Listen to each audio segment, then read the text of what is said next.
Bonjour, j'espère que vous allez bien. Aujourd'hui, on va voir une nouvelle leçon de conjugaison sous le titre du verbe. Alors, ma première question, c'est qu'est-ce qu'un verbe et comment je peux le trouver dans une phrase? Alors, commençons par cette image. Nous avons une petite fille. La fille saute à la corde. Alors, je peux poser la question, que fait la fille? La réponse c'est la fille saute. Alors comme ça, j'ai trouvé mon verbe. Le verbe c'est saute. C'est le verbe sauter. C'est un verbe du premier groupe. Ici, le verbe exprime une action. C'est l'action de sauter. Après, nous avons la deuxième phrase. Il conduit la voiture. D'après cette image, on peut bien voir qu'il y a un homme qui est en train de conduire sa voiture et je pose la question, que fait-il? La réponse c'est il conduit. Le verbe c'est conduit dans la phrase. Il exprime une action, c'est l'action de conduire. Alors, la troisième phrase, l'enfant est malade. Maintenant, je pose la question mais d'une autre manière. Comment l'enfant est-il? Si je vois bien cette image, je peux bien constater qu'il y a un petit enfant qui est malade. Et je pose la question, comment l'enfant est-il? Je réponds, l'enfant est malade. Le verbe c'est est. À l'infinitif, c'est le verbe être. C'est un verbe d'état. Alors ici, j'ai changé la question, comment l'enfant est-il? Parce que le verbe ici, il exprime un état. Comment l'enfant est-il? L'enfant est malade. Et j'ai utilisé un verbe d'état, c'est le verbe être. Alors, maintenant, je peux constater ma première règle.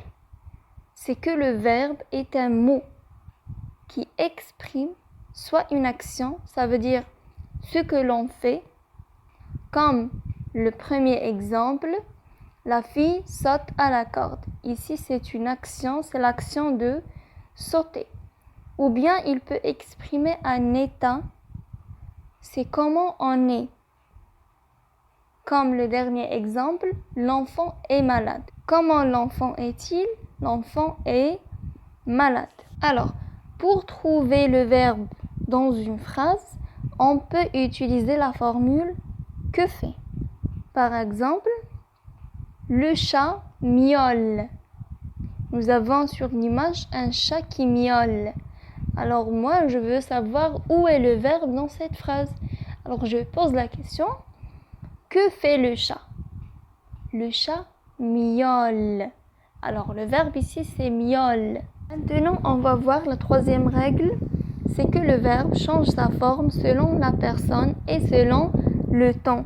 D'après ces deux exemples, on va voir comment le verbe change sa forme. L'enfant joue au ballon, c'est la première phrase. Sur l'image, je vois un petit enfant, un seul enfant, qui est en train de jouer au ballon. Alors que sur la deuxième image, on peut bien constater qu'il y a plusieurs enfants qui sont en train de jouer au ballon. Et dans la phrase, on dit « les enfants jouent au ballon ». Maintenant, on va comparer. L'enfant, ça veut dire singulier, c'est un seul. La deuxième phrase, les enfants, ça veut dire il y en a beaucoup. C'est le pluriel. Maintenant, je cherche le verbe. Que fait l'enfant? L'enfant joue. La deuxième phrase, que font les petits-enfants? Les enfants jouent.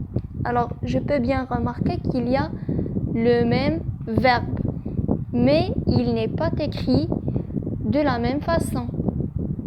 Dans la première phrase, il se termine par E, joue avec E. Et dans la deuxième phrase, la forme a changé, joue avec la terminaison ENT. Alors comme ça, je peux bien constater que le verbe change sa forme selon la personne.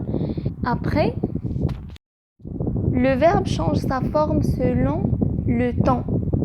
le temps qu'on a, on a le passé, le présent, le futur, etc. Prenons le premier exemple, au présent. Maintenant, je ramasse mes cahiers. Deuxième phrase, au futur. Demain, je ramasserai mes cahiers. Alors, dans la première phrase, il y a l'expression maintenant. Ça veut dire c'est le présent. Deuxième phrase, il y a l'expression demain. Ça veut dire c'est le futur. Maintenant, je cherche le verbe. Que fais-je? Je ramasse. Alors, le verbe, c'est ramasse. Et même dans la deuxième phrase, c'est le verbe ramasser. Mais il n'est pas écrit de la même façon. Dans la première phrase, la terminaison, c'est E. La deuxième, c'est E-ré. Donc, ainsi, je peux bien voir que le temps ou bien le verbe a changé selon le temps. Maintenant, on va faire un petit exercice de 3 phrases. Nous avons un tableau divisé en 2, la phrase et le verbe. Alors, on va lire la phrase et on va chercher le verbe. Je lis la phrase. Il marche dans la rue. Deuxième phrase. La robe est rouge. Troisième phrase. Le bébé paraît malade. Maintenant, je commence par la première phrase. Que font-ils? Remarquez bien que j'ai utilisé ma formule pour trouver mon verbe. Que font-ils? Ils marchent. Alors le verbe ici c'est marche. À l'infinitif c'est le verbe marcher. C'est un verbe du premier groupe. Deuxième phrase. La robe est rouge. Comment la robe est-il? La robe est rouge. Donc le verbe c'est est, c'est le verbe être. Ici le verbe exprime un état. C'est ça pourquoi j'ai utilisé la formule comment la robe est-il. Après, troisième phrase, le bébé paraît malade. Comment le bébé paraît-il?